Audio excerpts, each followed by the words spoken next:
वालेकुम मेरे प्यारा दोस्त जीअं त हिन महिल तव्हां ॾिसी रहिया आहियो ए पी टी वी ते हिकु ईद जी तमामु बहितरीनु हिकिड़ी फिल्म ठही रही आहे।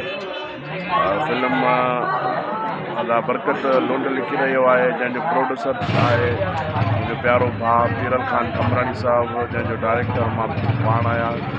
ऐं असां पीरल भाई खां पुछा कंदासीं त हीअ जेका फिल्म आहे ईद ते इन जे लाइ छा प्लानिंग कई अथव।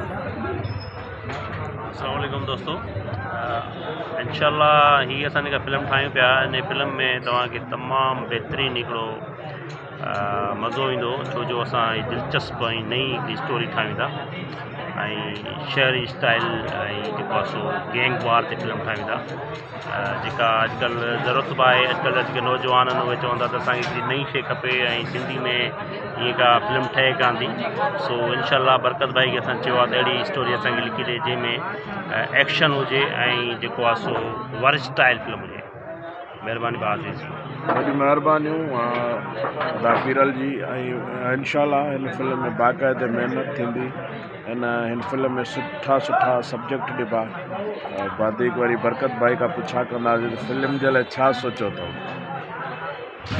साईं जॾहिं स्टोरी तयारु थी उन खां पोइ तव्हांखे असां ॿुधाईंदासीं।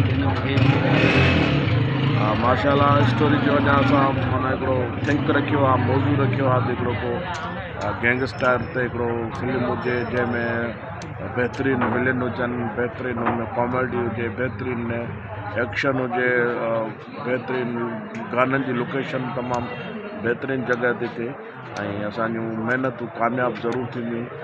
पीरल साहिबु हिन जी लोकेशन जे लाइ किथे किथे सोचियो अथव। साईं इंशाल्लाह असांजी सोच आहे त कराची में थी सघे थो रिकॉर्डिंग थिए पहिरियां टाउन में, ऐं प्लस में सीवी ते बि असांजी कोशिशि आहे त सीवी ते